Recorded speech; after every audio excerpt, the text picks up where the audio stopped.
الحمدللہ رب العالمین والصلاة والسلام علی سید الانبیاء والمرسلین اما بعد فاعوذ باللہ من الشیطان الرجیم بسم اللہ الرحمن الرحیم اہدنا الصراط المستقیم صدق اللہ مولانا العظیم۔ روحانی پاورفل وظائف میں سے آج ایک اہم سبق دوستوں کی نظر کرنا ہے، جو کہ نماز فجر کے بعد ایک صورت ہے۔ اگر اس صورت کی آپ روزانہ کی بنا پہ تلاوت کریں، انشاءاللہ العزیز ہر حاجت پوری ہوگی۔ کوئی بھی حاجت ہے، مثال کے طور پر آپ شادی کے لیے کرنا چاہتے ہیں، بے شک کر سکتے ہیں، یا پسند کی شادی کے لیے، یا آپ چاہتے ہیں یار کہیں پر بھی ہمارا رشتہ ہو جائے، آپ رشتے کے لیے کرنا چاہتے ہیں، یا پھر رزق کے اندر بندش ہے آپ اس کے لیے کرنا چاہتے ہیں، یا رزق میں برکت نہیں ہوتی، یا گھروں کے اندر نحوستیں ہیں، نحوستوں نے ڈیرا لگا لیا ہے، یا پھر جادو ٹونا ہے آپ اس کے لیے کرنا چاہتے ہیں، یا پھر اور کوئی معاملات ہیں جائز ہوں، صرف جائز مقصد کے لیے کریں، بس ناجائز کے لیے بالکل نہ کریں، جائز ہوں، اور جائز مقصد کے لیے ہی وظائف اثر کرتے ہیں، ناجائز کے لیے بالکل نہیں کرتے۔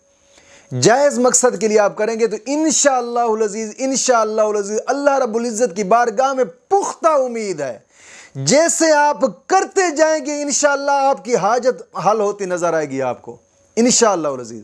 لیکن کرنے کے لیے ان شرائط کا پایا جانا ضروری ہوتا ہے، یاد رکھیے گا، شرائط پر عمل لازمی کریں۔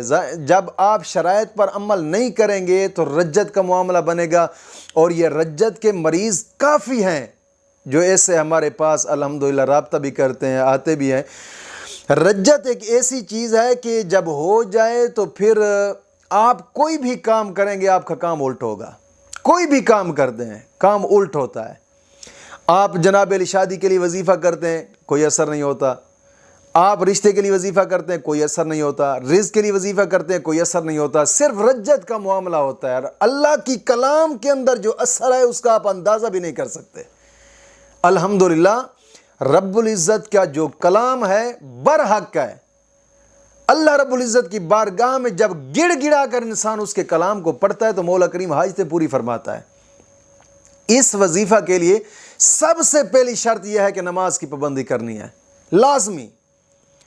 دوستو، نماز دین اسلام کا ایک اہم رکن ہے۔ حدیث پاک میں آتا ہے الصلاۃ معراج المومنین، نماز مومن کی معراج ہے۔ اور ایک حدیث پاک میں حضور نے فرمایا نماز میری آنکھوں کی ٹھنڈک ہے۔ دوستو، نماز کی پابندی لازمی کریں، اور ہر نماز کے بعد 11 مرتبہ کلمہ طیبہ اور 11 مرتبہ درود پاک، یہ اشد ضروری ہے۔ آپ کوشش فرمائیں، ایک مرتبہ نماز کی پابندی کریں، 40 دن تک لگاتار پڑھیں، انشاءاللہ نماز پھر کبھی قضا نہیں ہوگی آپ سے۔ اگر قضا کبھی کبھار ہو بھی گئی تو آپ کو شرم آئے گی کہ یار میں اس کی ادا کر لوں، آپ کا دل آپ کو جناب علی ملامت کرے گا کہ یار تجھ سے نماز قضا ہو گئی، دوبارہ فوراً ادا کر۔ دل انسان کا خود مفتی ہوتا ہے۔ آپ کوشش فرمائیں، نماز کی پابندی لازمی کریں، اور ہر نماز کے بعد 11 مرتبہ کلمہ طیبہ اور 11 مرتبہ درود پاک، یہ اشد ضروری ہے۔ دوسری شرط، اپنے تمام گناہوں سے توبہ اور آئندہ گناہ نہ کرنے کا ایک پختہ عزم کرنا۔ اللہ رب العزت قرآن کریم میں ارشاد فرماتا ہے ان اللہ یحب التوابین ویحب المتطہرین، گناہوں سے توبہ کرنے والوں اور صاف ستھرا رہنے والوں کو اللہ اپنا دوست رکھتا ہے۔ آپ کوشش فرمائیں یار، گناہوں سے پختہ توبہ کریں اور آئندہ گناہ نہ کرنے کا ایک پختہ عزم کریں۔ یہ زندگی 4 دن کی گزر جائے گی۔ بزرگ فرماتے ہیں زندگی 3 سانس کا نام ہے، ایک لے لیا، دوسرا لے رہے ہیں، اور تیسرے کا پتہ بھی نہیں لے سکتے یا نہیں لے سکتے، اتنی مختصر زندگی ہے۔ آپ کوشش فرمائیں دوستو، کوشش فرمائیں، اپنے گناہوں سے پختہ توبہ کریں، اپنی آخرت کو سنوارنے کی کوشش کریں۔ اور تیسری شرط، روزانہ کی بنا پہ کم از کم 2 رکوع قرآن پاک کی تلاوت کی لازمی کریں، لازمی۔ قرآن کریم کی تلاوت کریں گے، ہر حرف پر مولا کریم 10 نیکیاں عطا فرماتا ہے، 10 گناہ معاف ہوتے ہیں، 10 درجات بلند ہوتے ہیں۔ اور قرآن کریم کی تلاوت کرنے کے بعد انسان جو بھی جائز دعا مانگے مولا کریم اس کی دعا کو قبول فرماتا ہے۔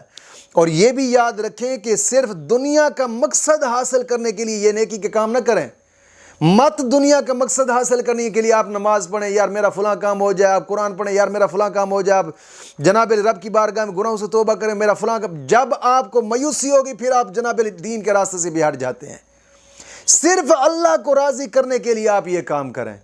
نماز پڑھنی ہے اپنے رب کو راضی کرنے کے لیے، قرآن پڑھنا ہے اپنے رب کو راضی کرنے کے لیے، گناہوں سے توبہ کرنی ہے اپنے رب کو راضی کرنے کے لیے.